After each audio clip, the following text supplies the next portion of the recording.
Welcome back, everybody, to the NCAA Next Up Dynasty here on NCAA Football 14.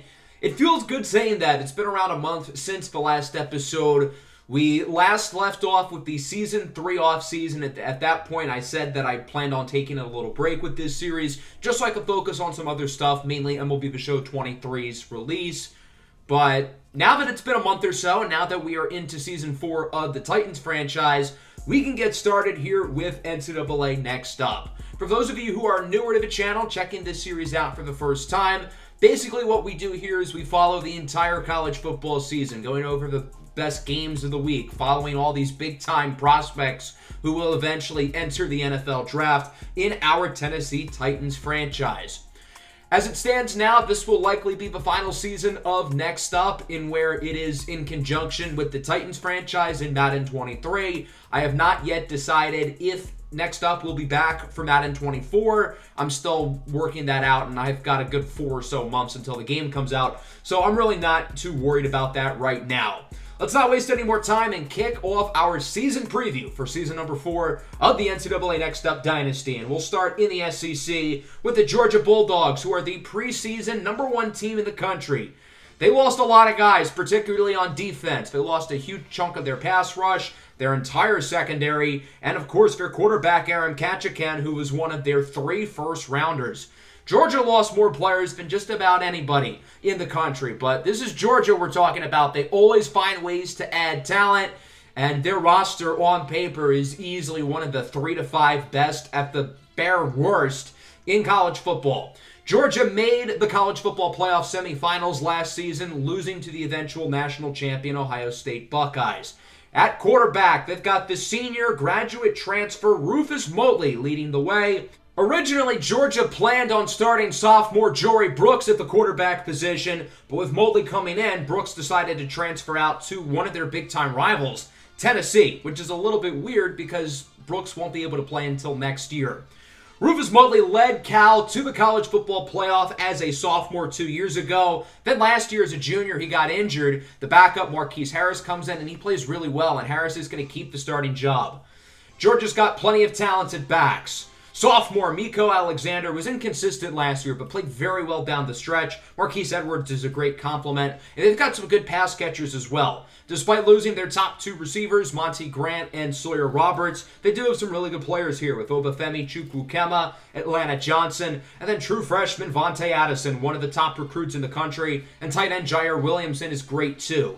Their offensive line is the best in college football, with 5 starters, all of whom are above 92 overall, and defensively, they should be really solid. Now, they did lose pretty much all of their defense, but they've got a lot of good players, including Akin Fenwa, the senior pass rusher, who has all the physical tools to be really good.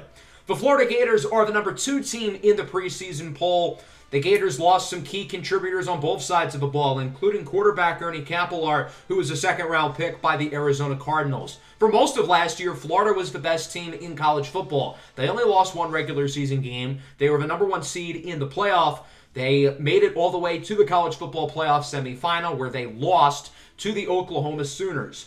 This Florida team still has plenty of expectations despite losing a lot of key players on both sides of the ball, and maybe Ernie Capellar being gone is a blessing in disguise because he was not the best in big-time games for the Gators. When Capellar originally became the starter, he battled with Deontay Harris for that position. Deontay Harris has sat, he has waited his turn, and now it is his team. Harris is a redshirt junior who, on paper, is one of the most talented quarterbacks in the country. Out of the backfield, Richie Rhodes, who's been more the complimentary back behind Elijah Bryant and Todrick Suggs these last few years, will be the full-time starter here as a senior.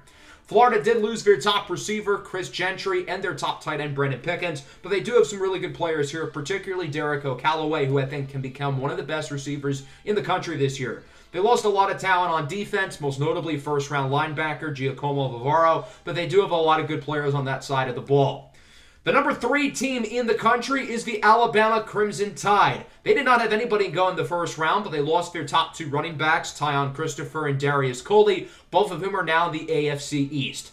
Alabama is a team who really focuses on running the football, and by losing their top 2 backs, I'm a little bit worried that they're not going to live up to their preseason expectation. The Crimson Tide did make the playoff last year, losing in the first round with quarterback Troy Davenport at the helm. He is back for his junior season. Got to see more out of him as a passer, though, but he did show some promise last year as a sophomore. With their top two running backs gone, it'll be freshman Dennison White and sophomore J.J. Randolph leading the way in the backfield. They have a very young and inexperienced group of offensive skill position players, but I do like what they have on the defense. Okori Chibuke is a phenomenal pass rusher and a guy who could be a first-round pick in next year's draft. And they've got some other really good players as well, such as linebacker Dayton Randall, pass rusher Jewel Chantel, and corner Ayo Oguga. The Texas Longhorns come in at number 9. I feel like whenever Texas has preseason expectations, they flounder. And whenever they don't have expectations in the preseason like last year, they end up being a pretty good team. Well, here they are, back in the top 10 of the preseason poll. Let's see if they end up disappointing again this year, or if they can actually live up to the hype. Texas is led by junior quarterback Onyx St. James in his third year as a starter. Onyx has been solid through the first couple of seasons at Texas, but the Longhorns are certainly hoping he can take that next step up and put Texas in a position to make their first ever college football playoff. Marcus Plummer will lead the way out of the backfield, and they've got a fun group of receivers with Juice Lewis, Tyshawn Keon, and Trey Boston. They lost a lot of guys on defense, including Babatunde Mamadou, who was a top 5 pick to the Chicago Bears. Oklahoma is next up at number 10. The Sooners lost a ton of key players last year, including quarterback Romeo Colochi, who was a top 5 pick. Buck Ratliff and Adrian Moore were also top 10 selections as well, and Moore, of course, was arguably the best defensive player in college football. Oklahoma lost so many key, impactful players, but similarly to what we talked about Georgia, these guys have plenty of talent on their roster. I think they'll be fine. Oklahoma was the lowest seed in the college football playoff last year, but they made it all the way to the national championship, nearly beating Ohio State. At quarterback, it'll be the lefty, junior Deacon Adderley, who takes the reins. He's got some big shoes to fill, with previously guys like Masaru Lee and Romeo Colochi eventually becoming great players for Oklahoma. Tyshawn Bankston will be the full-time running back. He's been used as a complementary piece over the last 2 seasons, but now he's the full-time guy. Tracy Moore becomes the number 1 receiver, with Nazir Kingston, Jalen Chase, and tight end Desmond Rock all having bigger roles in the pass game. They lost some big-time players on defense. Again, 2 top 10 picks on that side of the ball, but they've got a lot of guys like Bano Hoskins, Redrick Thomas, Damon Treaty, and in the secondary, the dynamic safety duo of Khalil Diop and Hassan Drame. Tennessee comes into the season ranked number 17. I'm a little bit surprised they're that high, especially after losing key players on both sides of the ball, such as wide receiver Skeeter Darlington, and of course quarterback Benjamin McKenzie, a 3-year starter at the position who was drafted in the 5th round by the Philadelphia Eagles. I really like their new quarterback, though. He's a redshirt senior. He's been the backup for a few years, but I think he could be a major breakout candidate, and that's Roddy Jolly. 6'7", 240 pounds. He is built like a small forward, but he is an electrifying athlete with a big-time arm. And in a quarterback class that is going to be pretty weak, he could potentially make himself a first-round pick if he plays well enough. Auburn is the top team outside of the rankings at number 26. They didn't really lose a whole lot of guys last year. They're running it back, and they could be a team who ends up surprising people. Jet Jackson, the senior quarterback, is another guy who could take advantage of being in a weaker quarterback class and really rise up his stock if he has a good season. The team who I think could be a sleeper in the SEC is LSU, who is projected to finish dead last in the conference. LSU has not been good in this series. They're now on their 3rd head coach in the last 4 years, but could this year be different for them? And I really think it could, and that's because of who they have at the quarterback position. Over the last few years, it's been Thomas Torominko, who's been pretty disappointing. With him transferring away in the offseason, Otto Askew, the junior, is officially the guy. 6'5", 230 pounds, big arm quarterback who played pretty well last year. Now that he's going to be the full-time starter, I think he could be really, really good. Let's move on to the ACC now. The Clemson Tigers are a preseason favorite to win the conference, and they're going to start the year as the 4th-ranked team in the country. Clemson missed out on the college football playoff last year, and they did lose a lot of talented players, particularly on the defensive side of the ball. Yaya Mabuki was one of the best pass rushers in college football. They lost both of their safeties. They lost multiple linebackers and plenty of other key players there, but they are pretty much running it back on offense for the most part, which includes the dynamic duo out of the backfield of Aquesto Chigalomoklo and quarterback Cedric Chapman. Chapman is a senior. He's an electrifying runner, but needs to improve as a thrower. mainly based on his running ability. He does start the season in the Heisman watch, I believe currently in 5th place, and if he improves as a passer, he could be a first-rounder. Jashad Ocampo was supposed to be their long-term quarterback, but he transferred to Georgia State, seemingly for no reason, so they don't have their starting quarterback on their roster for next year, which is a little bit of a concern, but for this year, it's not a big deal. Aquesto Chigalomokolo, the senior running back, is a guy who's coming off a really good season last year and could be even better this year, 6'2", 215. They've got some fun receivers with Tykeem Keon Jr., Connie Goodson Jr., and at tight end, the senior Marco Mazzillo Jr. Defensively, while they lost a lot of pieces, they still have some good players on that side of the ball, including their monster up front with LaRon Hickman, Kenneth Davis, and Craig Hodges. Florida State has been consistently very good over the last few seasons, but they haven't been able to get over the hump to become a playoff team. Over the past 3 years, they've had Jacob King as their starting quarterback, and while he's done a fine job, he hasn't really been able to elevate this team. He graduated and is now in the NFL. He ended up going undrafted, but I think this really could be the start of a new era for Florida State as they try to become great rather than consistently just missing out on making the college football playoff. They've got a new quarterback coming in with redshirt junior Ahmed Okado. He is a transfer from Florida A&M. He was one of the best players at the FCS level last year, and the Seminoles are hoping, after seeing him win the quarterback job with a great performance throughout the spring and summer, that he can lead them here during the season. Senior running back Jayshawn Tate is a guy who also really will be dependent on in this offense. He had a good season last year and should have an even bigger role this year. The Seminoles lost their top 3 receivers from a season ago, but I think the duo of D. Chevy and Wolfgang Williamson should be pretty fun. Derek Thompson, the corner, is really good, and they've got some talented players up front as well. The Navy midshipmen are next. They are ranked at number 14 to start the year. Navy was a team who positioned themselves to make the playoff after winning 11 games in the regular season. But after getting throttled in the ACC Championship by Virginia Tech, they ended up missing out on the playoff by a tiebreaker. So Navy's got a big chip on their shoulder this year with quarterback Chuck Burton back in the fold. Burton's a great runner, but he doesn't really provide a lot as a passer. This is a triple option offense, and I think the triple option doesn't really work once you get towards the end of the season against really good defenses. John Dorsey will be the main running back, and former #1 recruit Kyon Clark will hopefully have a big role at receiver. Virginia Tech won the ACC last year. They made it to the college football playoff, and in their first game, they lost by over 40 points against Oklahoma.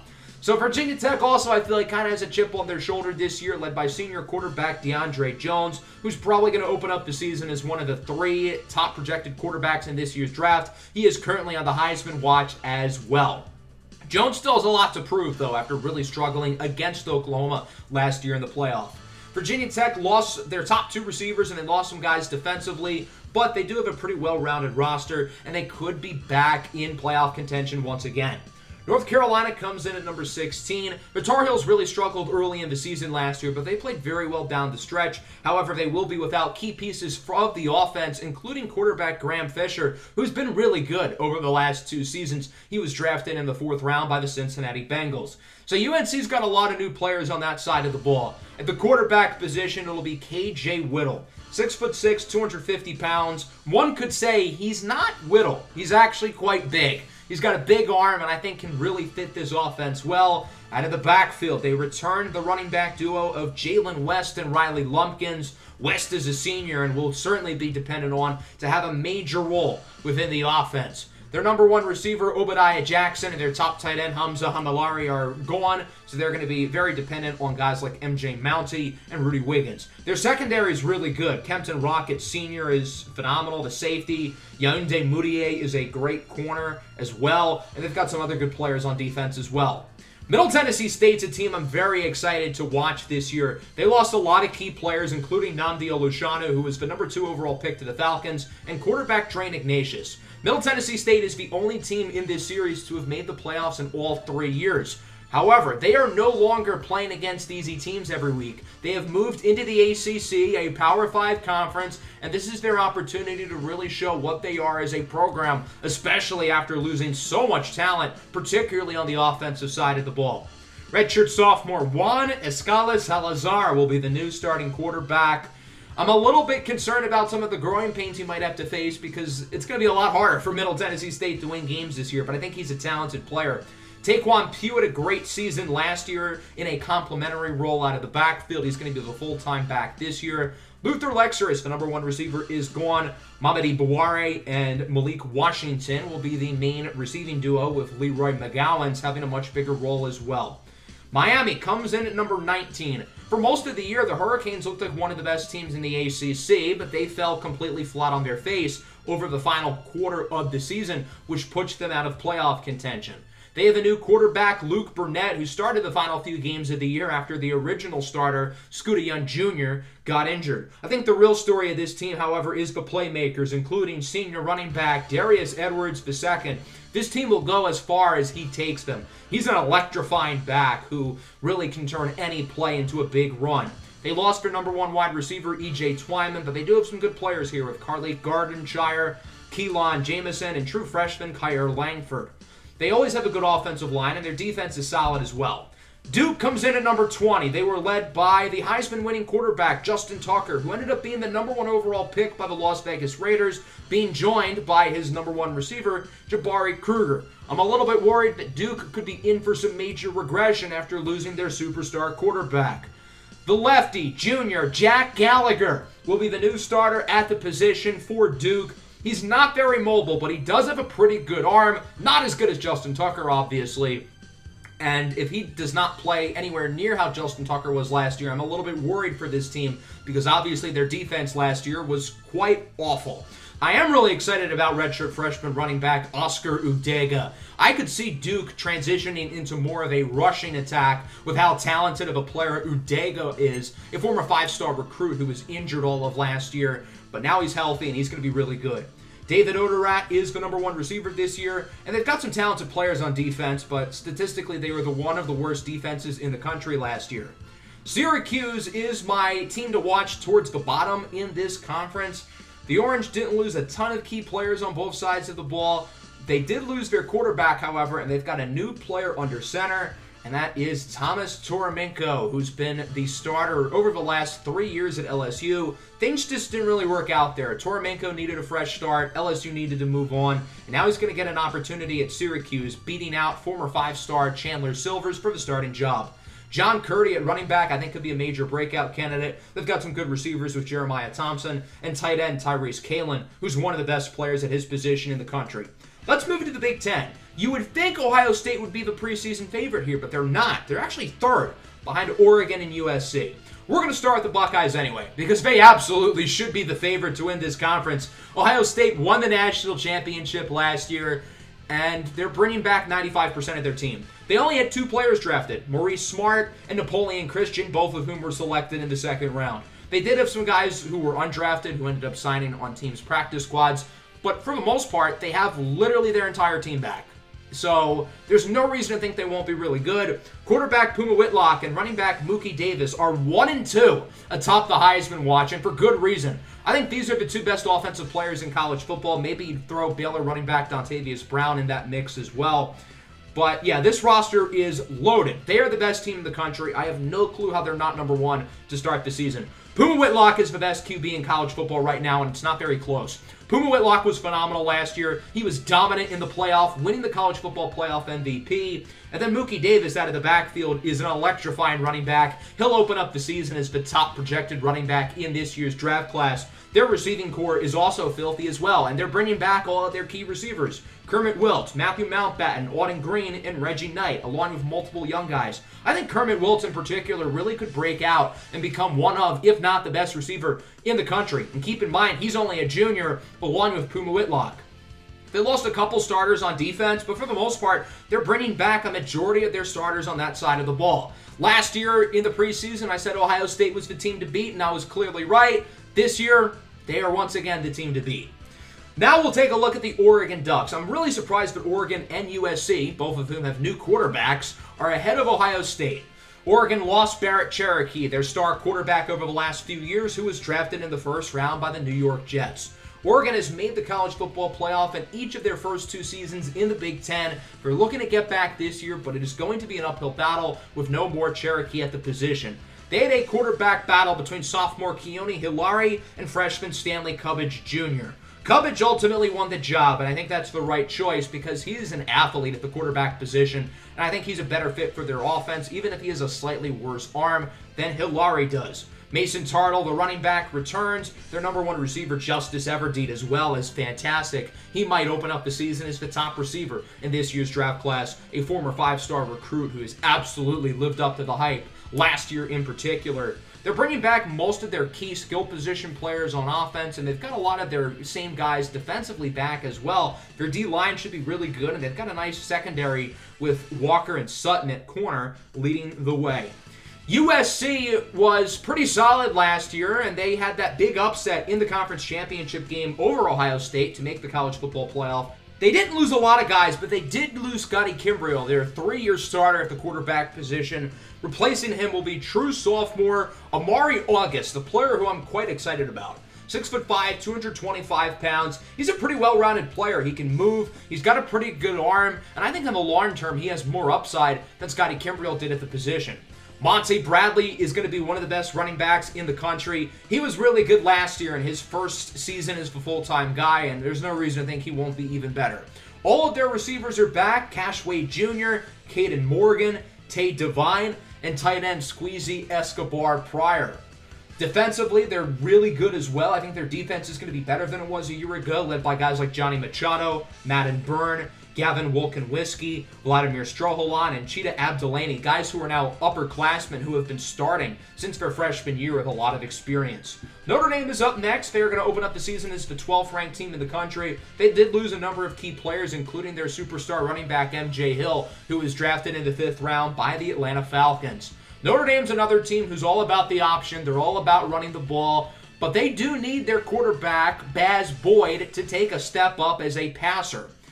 In his junior season, Boyd did improve as a thrower of the football compared to the prior season, but he's going to take another step up hopefully this year. And if he does, I think Notre Dame could be the favorite to come out of this division and play against Ohio State in the conference championship. Running back Jared Richardson is now going to be the full-time starter. Richardson missed most of last season with a torn Achilles, but he is back. He is fully healthy. He's ready to rock and roll. They've got some really good players defensively, particularly in the secondary, with cornerback Shante Cooks and safety Marceau Rome. Iowa comes into the season ranked as number 22. Iowa's a 5-star prestige. I don't really know why. They haven't won anything recently. I feel like they shouldn't really be ranked, but maybe they'll prove me wrong. Junior Quadell Owens won the quarterback battle over J.T. Robinson, and so he'll be the starter this year. Ironically, Robinson won the QB battle last year, and I guess he wasn't good enough to keep his job. They've got some good players defensively. Their offensive line is strong as well, but I don't really see them as a top 25 team quite yet. Penn State comes in at number 23. The Nittany Lions have been solid over the last 2 years with Lyndon Kirkstead at quarterback. He's now in the NFL. He ended up going undrafted. Maxwell Armistice, the senior, will be the new starter here over this next season. He's a talented quarterback who should be able to lead the offense. They've got some good skill position players as well.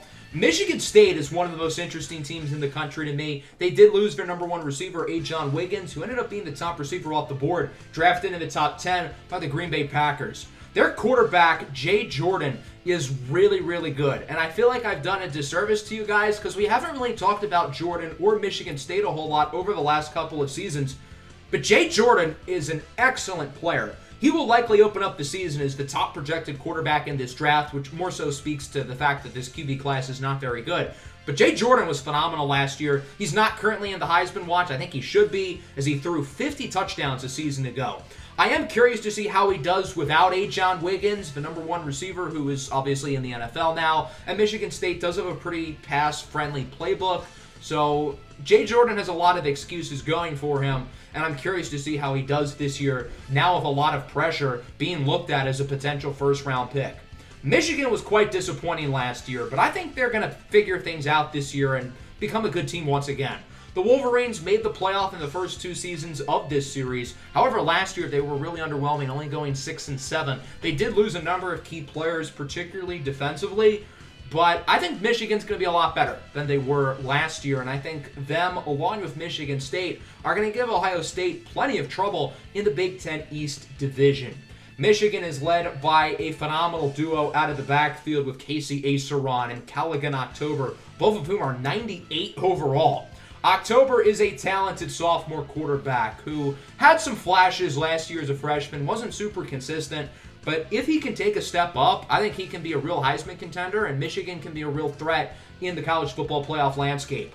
Casey Aceron is now a senior. He missed some time last year with an injury. Hopefully he can stay fully healthy this year, and we can really see what he can do in this offense. They lost their top 2 receivers a year ago, but they do have a young group. Their offensive line is good. Their defense is good. I think Michigan will outperform their ranking, and I think they're going to be a good team this year. Baylor is the favorite to win the Big 12. They won the conference championship last year with a dramatic come-from-behind quadruple overtime victory against Cincinnati, and they are the only team in the conference to open up the year ranked. They lost some people on defense, and they also lost their starting quarterback, Forrest Holloway. The strong-arm gunslinger was drafted in the 7th round by the Seattle Seahawks. However, Baylor is a team who's about the run game. They're all ground and pound. They did have a quarterback battle, though, which was won by junior Javier Winston, who defeated Devin Siegel. However, the engine of this team is very clearly their starting running back, Dontavius Brown. 6'4", 255 pounds. This is a tank running with the football in his hands. Brown is a preseason Heisman contender, and if you look at his numbers through 2 years, I mean, they are special. 4,300 yards and 37 touchdowns. He is on pace to break college football's all-time rushing yards record this season as a junior with 1 more year of eligibility left. That's how good he has been in his collegiate career. TCU is a team to watch. They won the national championship back in Season 2. Last season, they came back down to earth in a big way. They did lose a couple of receivers, Cameron Lewis, who was drafted by the Steelers, and Vlade Divac, who will also be playing in Pennsylvania. He was undrafted and signed by the Eagles. However, most of their team from last year is back, including quarterback Tegan Yeager, who I felt was a little bit disappointing last year, mainly because he was banged up throughout the second half of the season. I think if Tegan Yeager can stay healthy, he can be one of, if not the best quarterbacks in the conference.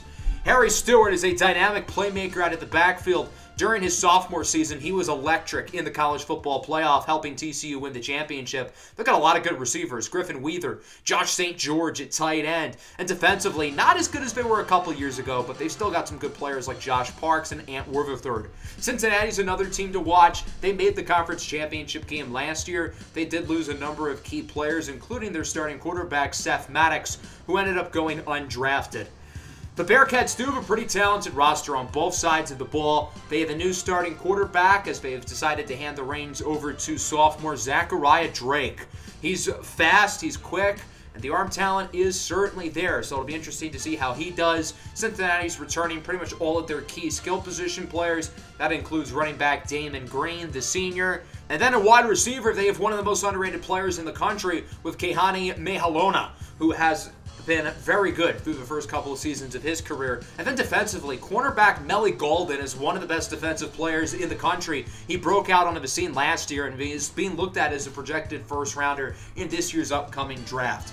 Let's look at the Pac-12 now. We'll start with the Cal Golden Bears, who have won the conference 2 years in a row, and they are the favorite to do it again. They had 3 first-round picks and are losing a lot of talent, with Mamuto Damba going to the Steelers, and then multiple defensive players like Hyman Crawley, Troy Danham, and then in the later rounds, they lost one of their big-time pass rushers in Kobe Bryant. And not to mention Marcus Clayton, the defensive tackle as well, picked on day 3 by the Atlanta Falcons. So they're losing a lot of pieces, particularly on the defensive side of the ball. But I think on paper, they are still the best team in the conference. Of course, they've had Rufus Motley at the quarterback position for the last few seasons. He got injured last year. Marquise Harris came in, and he played even better than Motley. Harris will remain as Cal's starter, and obviously Rufus Motley ended up transferring to Georgia. So Harris will get the reins for this year.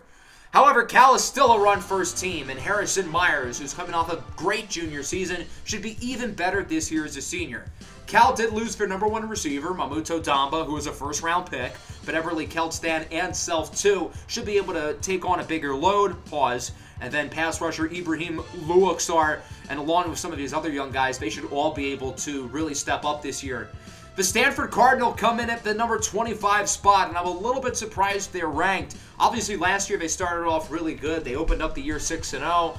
But they came back down to earth during the second half of the season. They lost a lot of talented players in the offseason, and I don't really see them as the second best team in the conference. I feel like they have to prove it. I do like what they have at quarterback with Harrison Huggins, who played a little bit last year due to their starter being injured at times, but now Huggins is the starter this year over Li-Jean Cheng. And then out of the backfield, Rudolph Moore is back. He had a great season last year as their running back, and I think he's going to be poised for even bigger things this year as a senior. I like the rest of Stanford's roster as well. I just don't know if I quite see them as a ranked team, but they do have some good pieces on defense with Leland, Bristol, and Ali Magassa. The Arizona Wildcats are an interesting team. They come in at number 29. Their longtime quarterback of the last 3 years, Kareem Kamara, is gone. He was drafted in the second round by the Miami Dolphins. So this team is certainly going to look a little bit different than what we've seen them recently. Over the last 3 years, Arizona's been very close to winning the conference, but they usually finish second or third in their division. Maybe a new quarterback will help them get over the hump. Tyrod Lake, the junior, will be the starter. He doesn't quite have the physical tools that Kareem Kamara does, but if he could be a little bit more consistent, then I think this offense could be just as good, if not even better. They do have a questionable group of skill position players, but I will say Arizona has really developed receivers well recently, so one of these guys, Campbell, Diallo, or Pickens, hopefully will be able to break out for them. And then they've got some solid players on the defensive side of the ball as well. Washington has made the conference championship 2 years in a row, losing to Cal both times in two very different ways. In Season 2, they choked a pretty big lead, and then last year they got throttled, losing by a lot. They were down like 35-3, I think, at halftime. Kai Suggs Gardner is back at quarterback, looking to take a leap here as a senior. He was okay in his first year as a starter, but I think Washington certainly has expectations for him to continue to improve. Ben Bones is a great running back. You've got Jason Thornburg and Darwin Judskins, and then wide receiver Fox, Reynolds, and Torque Raleigh. It's a loaded group of skill position players, and their defense is really good too. They had one of the best pass rushes in the country last year, led by Tony Adichie, who honestly was one of the 5 or 6 best defensive linemen in all of college football last year. Next up, we've got the Idaho Vandals. They won 11 games in the Mountain West last year. They're moving over to the Pac-12. They do have a new quarterback with Kylan Cortland, but I really like their skill position players, and that starts with senior running back Barrett Sanders. This is a very multi-dimensional offense. They've got playmakers out of the backfield, along with wide receiver, with the dynamic duo of Soup El Captain and Colin Robinson. Robinson in particular is very good. He's gotten at least 1,200 yards in each of his first 2 seasons, and he should continue to produce here in this Idaho offense. I'm curious to see how they do now in a Power 5 conference. I really think they could make some noise in the Pac-12. Arizona State is projected to finish dead last, but I really like their team, particularly their offense. The only Power 5 teams ranked lower than them are BYU and Purdue, but I don't see it. I think this team could absolutely make some noise in the Pac-12, and that starts with senior quarterback Daniel McCormick. The first-year starter is already a 94 overall. I think he's a talented player, and they've got great skill position guys. Senior running back Jelly McCluntz is a legit NFL draft prospect. He had a good season last year and should be even better this year. And then a wide receiver. They've got another legit NFL prospect with Babis Simmons, who also was really good last year. And Jimmy Jackson's a good number 2. Their defense leaves a lot to be desired, but they're hoping guys like Hector Estrada Sr. can help lead the way. Let's now take a look at the Sun Belt, which has completely revamped itself with a lot of new teams. We're now referring to this conference as the Fun Belt because it's a very fun group, and that starts with South Carolina, the favorite to win the conference, and they're going to open up the season ranked 24. They lost some guys, including quarterback Marco Prince. They lost really their entire offense, so they're replacing that entire side of the ball, and that starts with their new quarterback, Malachi Evans. Evans is pretty experienced because he started most of last season with Marco Prince getting injured pretty early into the season, so he already has that experience from last year, which should be helpful. He's got a talented group of skill guys, including Flash Hall. It's ironic because he's not fast at all for a running back. Javen Roberts, Freddie Prince, and Nazir Evans lead the way as well at wide receiver. Raymond Leak and Aaron Gorman should be a good defensive tandem as well. Next up, we have South Alabama, who had the best pass offense in the country last year, led by quarterback Kujay Reddings, who was drafted in the 4th round by the Detroit Lions. South Alabama is moving back to the Sun Belt where they were in Season 1 when they made it to the national championship. Their top receiver from a year ago, Sammy Wusus, is back. Wusus finished in 3rd place in the Fred Biletnikoff Award voting and will start the season as the early favorite to win the award again. He was fantastic a season ago. Their tight end, Dante Tillman, is back. Out of the backfield, I'm really excited for their new starting running back, Amari Loveland Frost. So who's the goofy goober who's going to be throwing all these guys the ball? It's Chris Gruber, the redshirt sophomore. He originally committed to Troy, then transferred to South Alabama, where he sat last year, and he is now eligible to play this year. In the Fun Belt West, we have UTEP and Tulsa projected at the top. They were very good last year in the Conference USA. But I want to look at these former Power 5 teams, and that starts with Texas A&M, who only won one game a year ago in the SEC. But now that they don't have the rigorous SEC schedule, there's no reason to think they can't potentially make some noise in this division. At the quarterback position, they're led by Keyshawn Porter, who had a pretty rough freshman season a year ago. He wasn't super accurate, turned the ball over too much, but hopefully with another year of development, he can play better. And then out of the backfield, I think they need to utilize their running back more, Antonio Crane. He's really, really good. He just didn't get the ball enough last year, so hopefully they recognize the talent they have with him, because I think he can be a special player, especially considering, he's a 99 overall. He's pretty damn good. Their defense is pretty solid as well. They've got some good players on that side of the ball. And then you got Louisville. They did lose Kane Cadeau, who was drafted in the 6th round by the Titans. But they've got some notable players here, including Prince Parks, the senior quarterback, a 4-year starter at the position. Parks has been their quarterback since he was a freshman. Prince Parks hasn't really taken that next step during his career with Louisville, and hopefully this opportunity in a new conference with slightly worse competition can help him out a little bit. Let's now take a look at the American Athletic Conference, who took a hit with Middle Tennessee State and South Alabama gone. The new favorite to win the conference is the University of South Florida. The Bulls open up the season as the 21st ranked team in the country, which is a little bit of a surprise because their quarterback Donovan Ferguson is gone. He ended up going undrafted, but he was a really good player. Sophomore Chase Matas will be the new quarterback for South Florida. He won the QB battle over 2 other competitors. I think there are teams better than USF in this conference, however, and that includes Texas Tech in their 2nd year after moving over from the Big 12. The reason why I'm high on Texas Tech is their offense. They did lose their tight end, William Kendrickson, who was drafted in the 2nd round by the 49ers. But quarterback Yahya Marshall is really good. He's got a super strong arm, and again, since it's a weak quarterback class, this is a guy who really could rise his stock, currently being looked at as a day 2 projected pick, but he very well could be a 1st rounder with a big year. I really like Memphis as well. The Tigers are projected number 6 in the conference. They won the American Athletic Conference, if you remember, back in year 1, and then they had that crazy upset in the Fiesta Bowl against West Virginia. They've got a nice duo out of the backfield, which includes senior running back Trey Williams, 6'3", 230 pounds. He is a big dude who will not make life easy for the defense. At quarterback, they've got Jari Evans, who's a little bit small, 5'10", 174. You'd think he'd be the size of their running back, and the running back would be the size of Evans, but he's a talented player. He's coming off a pretty good season, and I think he'll be just fine under center for Memphis. Let's take a look at the other Group 5 conferences now real quick, starting with the MAC. And they've got some good teams. In Season 2, Central Michigan had a case to make the college football playoff, and then last year it was Bowling Green, who went 13-1. And I know there was a vocal minority of people who wanted to see Bowling Green get in. They did lose their best player, running back Micah McDuffie, who was drafted in the 7th round by the Titans, but I still think this team should be the favorites to win the conference again. Isaiah Deloach is an All-American tight end. Wakesa Adebayo is a great corner. The question with this team is at the quarterback position. Elijah Ebike is a really talented player. We saw him in the MAC championship last year, and he played really well, but he's had a hard time staying healthy. Guys like Alex Ashley and Travion Macklin both started games for them last year. If Ebike stays healthy, though, there's no reason to think Bowling Green can't win the conference again. Texas State is favored to win the new look Conference USA, who had most of their really good teams poached by the Fun Belt. Texas State actually won the formerly named Sun Belt last year, but they were still kicked out. Optimus Throckmorton, the sophomore, is their quarterback, 6'7". He is a large human being. He's only a 74 overall, though, one of the lowest rated starting quarterbacks in the country. And then Nevada is the favorite to win the Mountain West. I think the Mountain West is probably the worst conference in the country. They had Idaho last year, who was really good, but Idaho, along with all of their other good teams, have been poached by the Pac-12.